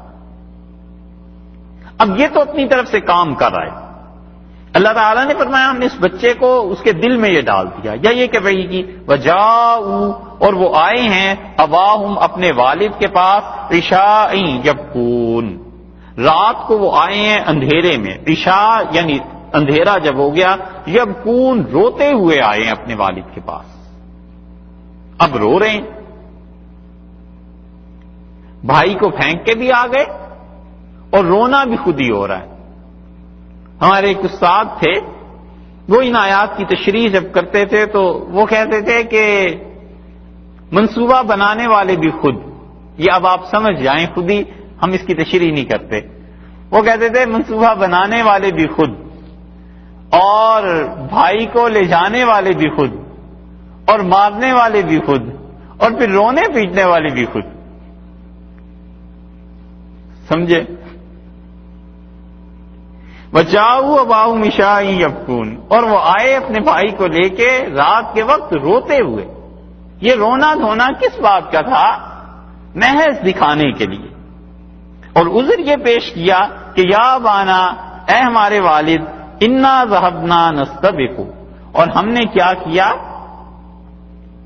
ہم لوگ دوڑے ہیں آگے نکلنے کو، یا تو مطلب یہ ہے کہ ہم ایک دوسرے کے ساتھ مقابلہ کر رہے تھے، دوڑ رہے تھے، یا یہ کہ جہاں یوسف علیہ السلام ہمارا بھائی بیٹھا تھا، ہم دوڑ میں اس بھائی کو اکیلا چھوڑ کے کہیں اور نکل گئے۔ وَتَرَكْنَا يُوسُفَ عِندَ مَتَاعِنَا، اور ہم نے اپنے بھائی یوسف کو چھوڑا تھا اپنی چیزوں کے پاس، فَأَكَلَهُ الذِّئْبُ، اور اسے بھیڑیا کھا گیا ہے، وَمَا أَنْتَ بِمُؤْمِنٍ لَنَا، اور والد آپ ہماری بات پر ہرگز یقین نہیں کریں گے، وَلَوْ كُنَّا صَادِقِينَ، اگرچہ ہم سچ کہتے ہیں۔ دیکھا، خود ہی لے گئے، خود ہی شہید کر دیا، وہ جو استاد تھے، اور خود ہی رونے لگے، اور خود ہی انہوں نے آ کے کہا کہ اوروں نے مار دیے، ہم نے تو کچھ نہیں کیا۔ وَمَا أَنْتَ بِمُؤْمِنٍ لَنَا، انہوں نے کہا بالکل آپ نہیں مانیں گے اگرچہ ہم سچ کہتے ہوں۔ اس کی وجہ ایک یہ بھی ہے کہ اس علاقے میں طبعی طور پر بھیڑیے بہت پائے جاتے تھے۔ دونوں انسائکلوپیڈیا جو ہے نا، بریٹانیکا اور یہ جو جوش انسائکلوپیڈیا ہے، انہوں نے اس بات کو خود بھی لکھا ہے، اور تاریخی طور پر بھی ثابت ہے کہ وہ زمینی بھیڑیوں کی کہلاتی تھی، اسی لیے حضرت یعقوب علیہ السلام نے بھی بھیڑیے کا نام لیا، اور انہوں نے بھی آ کر یہی کہا، کیونکہ بھیڑیوں کے متعلق وہاں مشہور تھا کہ لوگوں کو مار دیتے ہیں۔ اچھا، قرآن کا یہ کہنا اور یوسف علیہ السلام کا یعقوب علیہ السلام کا یہ کہنا کہ بھیڑیا نہ کھا جائے، یہ دلیل ہے اس کی کہ بچہ تھا، چھوٹی عمر تھی، وگرنہ ایک بڑے آدمی کو بھیڑیے کے کھانے کا وہ تصور نہیں بنتا جو تورات دیتی ہے کہ وہ بڑی عمر کے تھے اور انہیں بھیڑیا کھا گیا، ایسی بات نہیں ہے۔ اور انہوں نے کہا کہ ہم نے اسے چھوڑا تھا اپنی چیزوں کے پاس تاکہ وہ یہاں پر بیٹھے اور پھر آپ ہماری بات نہیں مانیں گے اگرچہ ہم سچ بولتے. اب انہوں نے اس پر ایک گواہی بھی پیش کر دی. وجاؤ، اور وہ آئے علی قمیصہ ہی، یوسف علیہ السلام کا کرتا لے کے، بدم کذب، لہو لگا ہوا، خون لگا ہوا تھا کرتے پر، بدم ساتھ خون کے، کذب جھوٹا خون، مصنوعی خون لگا ہوا تھا. وہ لے کے آ گئے. حضرت یوسف علیہ السلام کا کرتا پیش کر دیا اور کہا یہ آپ پہچان لیں، یہ آپ کے بیٹے کا ہی کرتا ہے. اس کرتے کا بھی کمال ہے. ویسے حضرت یوسف علیہ السلام کے اس قصے میں 3 مرتبہ اس کرتے کو اللہ نے اسی کا ذکر کیا ہے. پہلی مرتبہ یہ ذکر کیا ہے کہ جھوٹا خون لے کے آ گئے. دوسری مرتبہ اس کرتے کا پھر ذکر آیا ہے جہاں ان پہ تہمت لگی. اور تیسری مرتبہ پھر آخر پہ ذکر آیا ہے کہ ان کا کرتا جب انہوں نے مصر سے بھیجا کہ میرا یہ لباس لے جاؤ اور میرے والد سے یعقوب علیہ السلام کو دے دو، آگے چل کے وہ بات بھی آئے گی. تو اللہ تعالیٰ نے فرمایا کہ انہوں نے جھوٹا خون لگا لیا. کس چیز کا خون لگا لیا؟ بائبل وغیرہ میں یہ آتا ہے کہ انہوں نے بکری کو ذبح کیا یا کسی اور چیز کو، اور وہ جانور کا خون اس پہ لگا دیا. بعض حضرات کا خیال یہ ہے کہ پکڑے اس لیے گئے، کذب کا لفظ جو آیا ہے اس لیے کہ انہوں نے وہ کرتے پہ خون تو لگا دیا لیکن اس کرتے کو پھاڑا نہیں، چیرا نہیں. تو اس سے یعقوب علیہ السلام نے اسے جب دیکھا تو وہ سمجھ گئے کہ اپنے پاس سے قصہ بنا کر لے آئے ہیں. ایسا کون سا بھیڑیا تھا جس نے بچے کے کرتے کو تو پھاڑا نہیں اور خون اس پہ لگا ہوا ہے. لیکن یہ مفسرین کی باتیں ہیں، اس کی اصل کوئی رسول اللہ صلی اللہ علیہ وسلم سے ثابت ہو کچھ نہیں ہے. بس اتنا ہی ہے جتنا قرآن نے بتا دیا ہے کہ وہ ان کے کرتے پہ جھوٹ موٹ کا خون لے کر آگے لگا کے قال بل سولت لکم انفسکم امرا.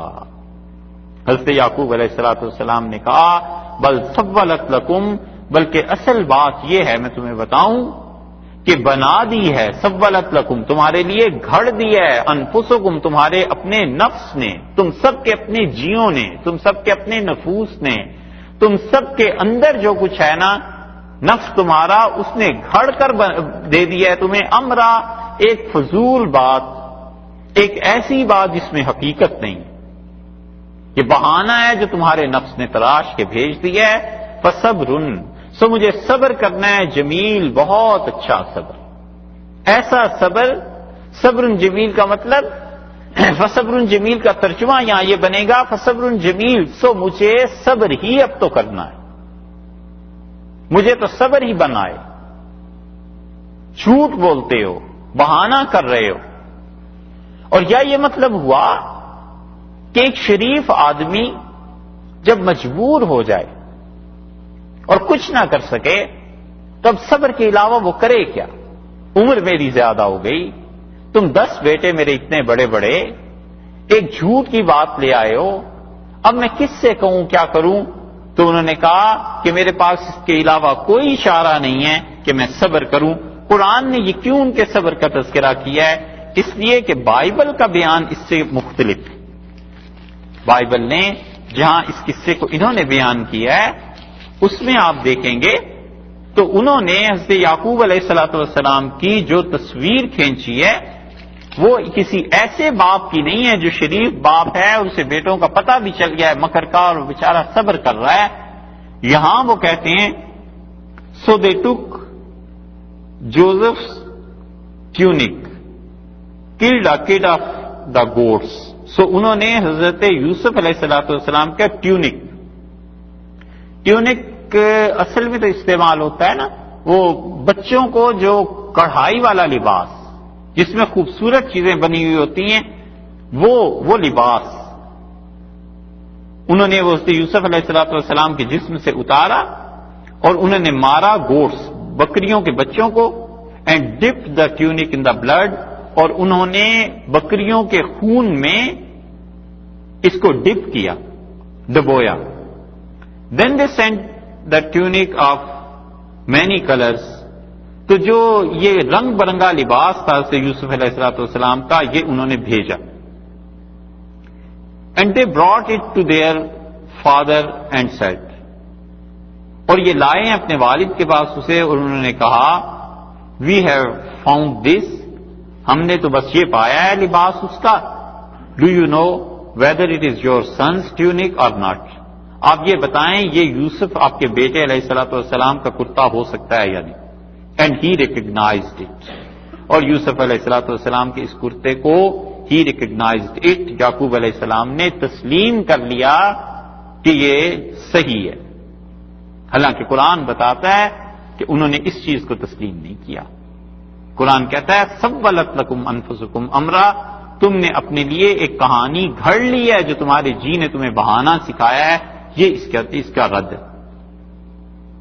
اینڈ سیڈ، اور یعقوب علیہ السلام نے کہا اٹ از مائی سنس ٹیونک، یہ میرے بیٹے کی قبا ہے. A wild beast has devoured him، اور ایک جنگلی جانور نے اسے نوچ لیا ہے، چیر پھاڑ کے کھا گیا ہے. Without doubt Joseph is torn to pieces، اور اس میں کوئی شبہ نہیں ہے کہ حضرت یوسف علیہ السلام وہ ٹکڑوں میں بانٹ دیے گئے، یعنی نوچ دیے گئے. پھر یہ بتاتے ہیں کہ دین یعقوب tore his clothes، کہ پھر حضرت یعقوب علیہ السلام نے اپنے کپڑے پھاڑ دیے اور انہوں نے اپنی کمر سے ایک پٹکا باندھ دیا، اور وہ انہوں نے ماتم اس کا جاری رکھا many days، کئی دن تک.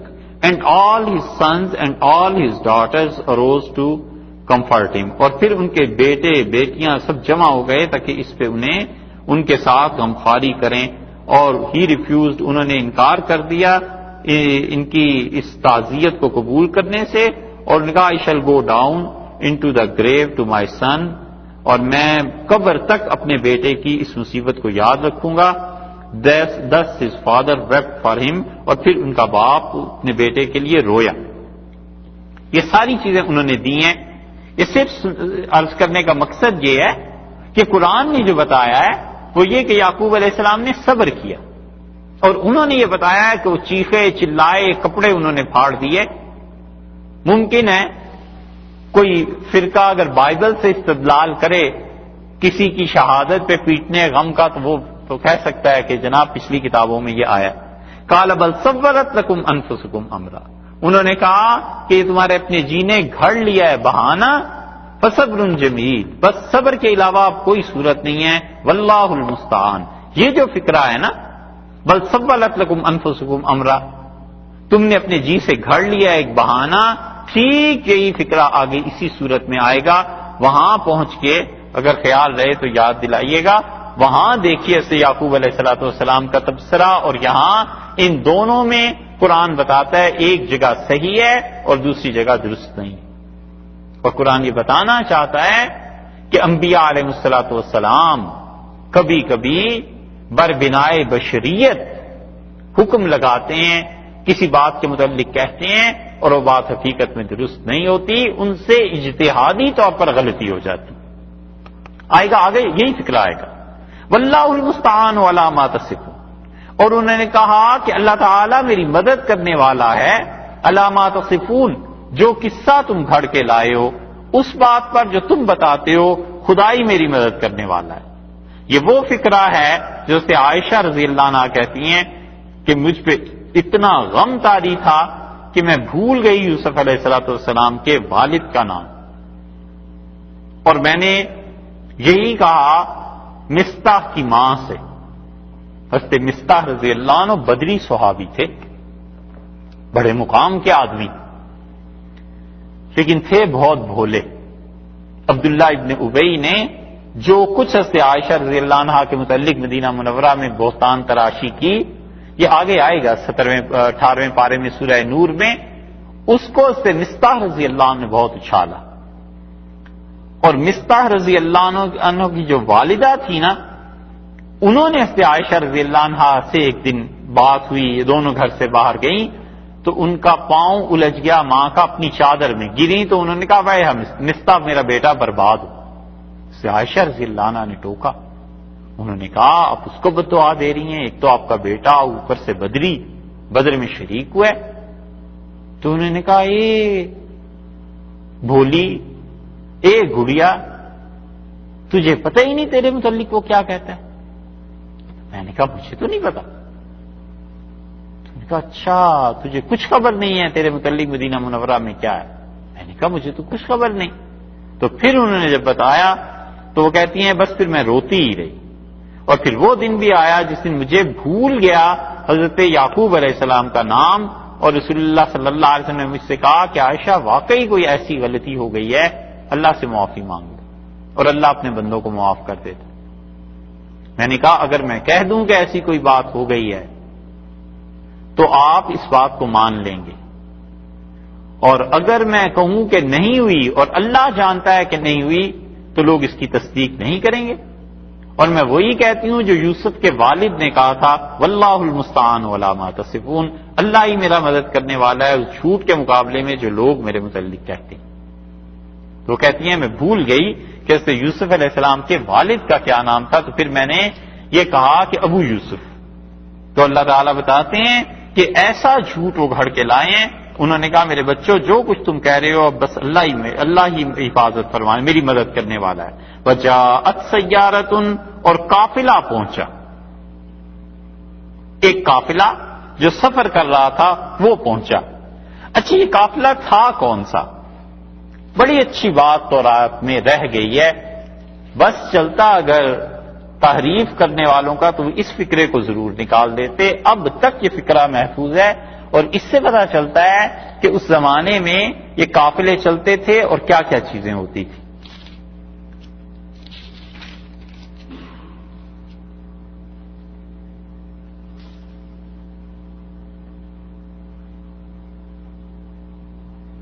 کہتے ہیں کہ یوسف علیہ السلام کے بھائی بیٹھے، and they sat down to eat a meal, دوپہر کا کھانا کھانے یا کھانا کھانے کے لیے۔ Then they lifted their eyes, پھر انہوں نے نگاہ اٹھا کر دیکھا، اینڈ لکڈ، اور دیکھا انہوں نے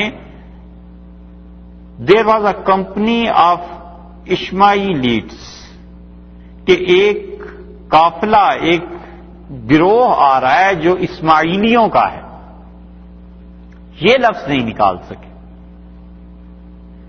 کمنگ فرام جائلیڈ، جیلیڈ ایک جگہ کا نام ہے، وہاں سے یہ لوگ آ رہے ہیں۔ یہ جیلیڈ وہی جگہ ہے جو مشرقی اردن اب کہلاتا ہے۔ ود دیئر کیملز، اور انہوں نے اونٹ ہے ان کے پاس، اور انہوں نے اور کیا رکھا ہے؟ اسپائسز، مثالیں ہیں، بام ہے، اور اس کے ساتھ مر ایک چیز ہے وہ ہے۔ On their way to carry them down to Egypt, اور یہ اس کو لے کر مصر جا رہے تھے۔ یہ ہے قرآن نے جو بتایا وجاءت سیارۃ، ایک قافلہ آیا۔ تورات بتاتی ہے کہ یہ قافلہ اسرائیلیوں کا تھا۔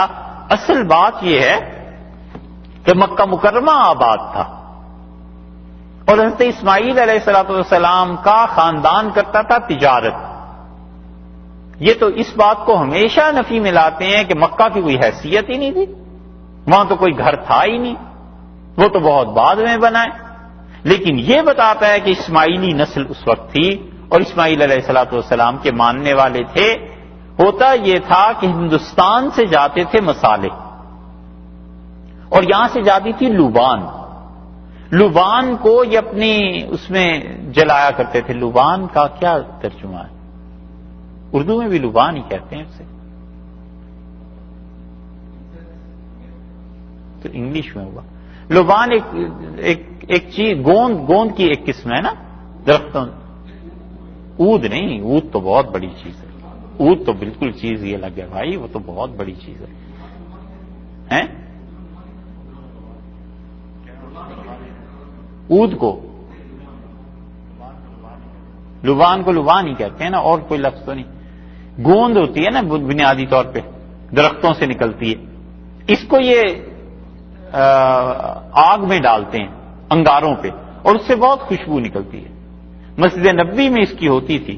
حضرت عمر رضی اللہ عنہ نے اپنے زمانے میں یہ طے کیا ہوا تھا کہ ہر جمعے کو مسجد نبوی میں وہ خوشبو لگائی جائے، بلکہ حضرت عمر رضی اللہ عنہ نے ساری مملکت میں حکم دیا تھا کہ جمعے کے دن مسجد کی تعظیم اور احترام کے لیے وہاں پہ خوشبو سلگایا کرو۔ ایک عرصے تک سلگاتے رہے ہیں مسلمان، اب بھی یہاں آپ لوگ سلگا سکتے ہیں۔ ہمارے ملک تو غریب ہے نا، ہم لوگ تو اس پہ عمل نہیں کر سکتے۔ تو وہ لبان اور یہ مسالے جاتے تھے ہندوستان سے، جدہ سے اونٹوں پر یہ اسے لاد لیتے تھے، اور وہاں سے ان اسماعیلیوں کا قافلہ جدہ سے چلتا تھا اردن کے راستے، اور اردن سے ہو کے جاتے تھے یہ فلسطین اور پھر مصر۔ یہ راؤٹ تھا پورا اور بہت پرانا، اور حضرت ہاشم رسول اللہ صلی اللہ علیہ وسلم کے پردادا جد امجد جو تھے وہ بھی اس راؤٹ پہ جاتے تھے، اور کمال کے آدمی تھے۔ اس پوری صدی میں رسول اللہ صلی اللہ علیہ وسلم کے یہ پردادا ہاشم، اور ہاشم سے بھی بڑھ کے ان کے بیٹے عبد المطلب، پوری صدی میں اس ٹکر کا آدمی کوئی نہیں ملتا۔ حضرت ہاشم نے پہلی مرتبہ اس راؤٹ کو ایسے استعمال کیا کہ جتنی حکومتیں تھیں عیسائیوں کی کسی کی بھی، ان سے پرمٹ لے کے آ گئے کہ ہمارے قافلے جو گزریں گے آپ لوگ اس پہ ٹیکس نہیں لیں گے، اور تمہارے قافلے جو تجارت کے لیے آئیں گے ہم اس پہ ٹیکس لیں گے، اور سب نے لکھ کے دے دیا۔ اسی لیے اللہ نے فرمایا ہے نا کہ رحلۃ الشتاء والصیف، اور قریش والو لإیلاف قریش، اللہ نے قریش کو مانوس کر دیا تجارت سے۔ رحلۃ الشتاء والصیف، ان کے دو قافلے چلتے ہیں، سردی میں بھی گرمی میں بھی۔ اس پہ شکر نہیں کرتے ہو دا کہ آمنہم من خوف، اللہ نے قریش کو خوف سے امن دے دیا۔ یہ وہ قافلہ ہے جس کا ذکر یہاں بھی ہے کہ اسماعیلیوں کے قافلے چلتے تھے، تو مکہ مکرمہ میں سارے اسماعیلی ہی تو تھے، وہاں پہ وہی تو خدا کا گھر تھا، پھر اس سے انکار کی کیا گنجائش نکل آئی؟ تو اللہ تعالیٰ نے فرمایا جاءت سیارۃ، اور پھر ایک قافلہ آیا، فارسلوا واردہم، اور انہوں نے بھیجا اپنے وارد کو۔ وارد کا ترجمہ کیا ہوا بھائی؟ یہ اس سے ابھی پرسوں یہ لفظ گزرا تھا، ہم نے کہا تھا یہ آئے گا آگے بھی لفظ، بئس الورد المورود، اور بڑا ہی برا گھاٹ تھا جہاں پر فرعون اپنی قوم کو لے کے پہنچا۔ یاد آیا وارد کا ترجمہ؟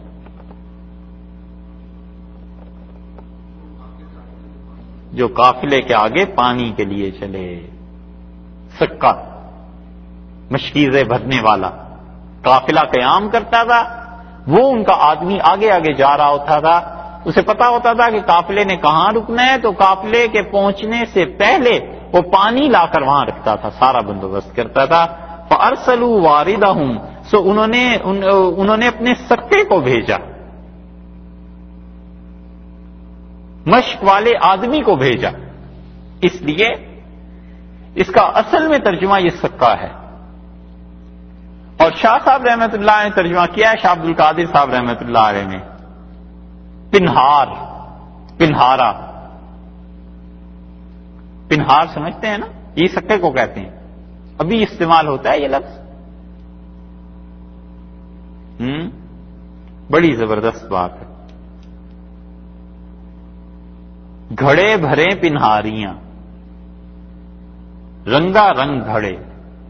پرانے زمانے میں پنہارنے ہوتی تھی نا، اب تو یہ رواج نہیں ہے، وہ گھڑے بھر بھر کے لوگوں کے گھر میں پانی دیتی تھی، اس پہ پیسے لے لیتی تھی، یا اپنے گھروں میں لے جاتی تھی، گھڑے بھی بڑے خوبصورت بناتی تھی۔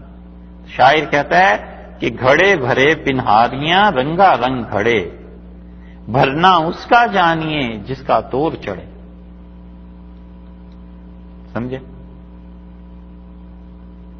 گھڑا بھرنا تو اس کا ہے جو اپنے گھر تک پانی سلامت لے جائے، بھرنا اس کا جانیے جس کا تور چڑھے، جو آخر تک لے جائے نا، پانی اپنے گھر تک پہنچا دے، بس وہ ہے۔ اور بات یہ کہی ہے شاعر نے کہ دنیا میں سارے ہی لوگ اچھے عمل کرتے ہیں، عمل بس اس کا کامیاب ہے جو آخرت میں کام آ جائے اور اللہ قبول کر لے۔ گھڑے بھرے پنہاریاں، رنگا رنگ گھڑے، بھریا اس کا جانیے جس کا تور چڑھے۔ وجاءت سیارۃ، اور آیا وہ قافلہ، فارسلوا واردہم، اور انہوں نے اپنے سکے کو، پنہارے کو بھیجا، فادلا دلوا، اور اس نے کیا کیا؟ ڈول کو لٹکایا، ڈول پھینکا اس نے کنویں میں۔ قال یا بشرا، اب جب ڈول نیچے گیا تو اسے یوسف علیہ السلام تو گرے ہوئے تھے، انہیں تو پھینک کے وہ چلے گئے تھے، اب کس طرح وہ گرے، کس طرح نیچے پہنچے، اس پہ بہت کچھ لوگوں نے لکھا ہے، لیکن یہ سب اپنا قیاس ہے۔ کوئی کہتا ہے دھکا دے دیا تھا، کوئی کہتا ہے رسی سے باندھ کر پھینک دیا تھا، پھر جب وہ آدھی کنویں میں پہنچے تو اوپر سے رسی کاٹ دی تھی. کچھ بھی ہو، قرآن تو اتنا بتاتا ہے کہ وہ اس میں گرے ہیں اور اس کنویں سے وہ کیا ہوا ہے، ایک طرف کہیں بیٹھ گئے ہوں گے اس کنویں میں کسی پتھر پہ، اور جب یہ ڈول اس نے نیچے پھینکا ہے تو وہ اس سے چمٹ گئے. اس نے ڈول نکالا، قال یا بشرا، کہتے ہیں ارے خوشخبری سنو، یا بشرا کیا خوشی کی بات ہے، ھذا غلام، یہ بہت اچھا بچہ مل گیا. غلام میں تنوین ہے نا، تو اس نے کہا بہت خوبصورت لڑکا مل گیا ہے، غلام مل گیا ہے، اب اسے بیچیں گے. دنیا بھر میں غلاموں کی تجارت ہوتی تھی، انہیں تو مفت میں مل گیا، اور اتنا اچھا بچہ، اتنا خوبصورت بچہ. انہوں نے کہا ہو یہ تو پیسے کھڑے ہو گئے. اور پھر کیا ہوا، وہ اثر روح ہو، اور قافلے والوں نے اسے چھپا لیا اس بچے کو بضاعتن، اپنی پونجی سمجھ کر. یہ بضاع کا لفظ جو ہے پونجی کے لیے استعمال ہوتا ہے، بچے کھچے جو پیسے بہت شدید ضرورت کے لیے رکھے ہوں، عرب اسے کہتے ہیں بضاع. اور اس پیسے کی چونکہ ویلیو بہت ہوتی ہے، آدمی بہت کیئر کرتا ہے. انہوں نے کہا اصروہ بضاعتن، اللہ نے فرمایا انہوں نے پونجی سمجھ کے، بہت قیمتی سمجھ کے اسے چھپا لیا. یا تو قافلے والوں نے چھپا لیا باقی لوگوں سے، اور یا یہ ہے کہ قافلے والے کچھ لوگوں نے کچھ سے چھپا لیا. دونوں تفسیریں اس کی گئی ہیں. انہوں نے کہا بچہ بہت اچھا ہمیں مل گیا ہے یہ لڑکا، اور یہ غلام اسے ہم بیچ دیں گے لڑکے کو، اور انہوں نے قیمتی چیز سمجھ کے اسے چھپا لیا. یہ ہے وہ بچہ جس نے کل کو نبوت کو سے سرفراز ہونا ہے، اور جس بچے نے مصر کا اور ہزاروں آدمیوں کا کھانا اور سب چیزیں دینی ہیں اللہ نے اس کے ہاتھ میں. لیکن اس بچے کا بچپن دیکھو، ایسے ہی ہوا کرتا ہے.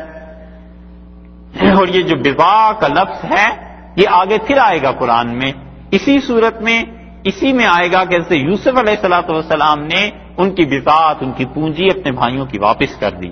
واللہ علیم، اور اللہ بہت علم والا ہے، بما یعملون، جو کچھ وہ کر رہے تھے اللہ کو خوب علم ہے کہ کون کیا کر رہا تھا. جیسے یوسف علیہ الصلوۃ والسلام کے ساتھ کیا کیا جا رہا تھا، اور انہوں نے جو کچھ اس کے ساتھ کیا بچے کے ساتھ، ایک آزاد بچے کو غلام بنا کر بیچ رہے. اب اس کے بعد جو آیت آ رہی ہے اس پہ مفسرین کا اختلاف ہے بہت. دو باتیں ہیں سیدھی سادی. وَشَرَوْهُ، اور انہوں نے بیچ دیا. کس نے؟ یہ ہے پہلی بات کہ انہوں نے اس بچے کو بیچ دیا. ایک تفسیر تو یہ کی گئی ہے کہ یہ قافلہ، پہلی تفسیر، یہ قافلے والے جنہوں نے اس بچے کو چھپا لیا تھا یہ پہنچے مصر، جیسے کہ تورات میں بھی ہے. وَشَرَوْهُ، اور انہوں نے اس بچے کو بیچا ہے بِثَمَنٍ، پیسے لے کے، بخس، ناقص، ناکارہ، ردی، بیکار پیسے لے کے، دراہم جو درہم تھے، معدودتاً چند ایک درہم لے کر انہوں نے اس بچے کو بیچ دیا. وقانو، اور یہ تھے فیہ، اس بچے کے بیچنے کے بارے میں، من الزاہدین، بہت بے رغبت تھے، بہت بیزار تھے، بیزاری کے عالم میں انہوں نے اس بچے کو بیچ دیا. ایک تفسیر ہو گئی.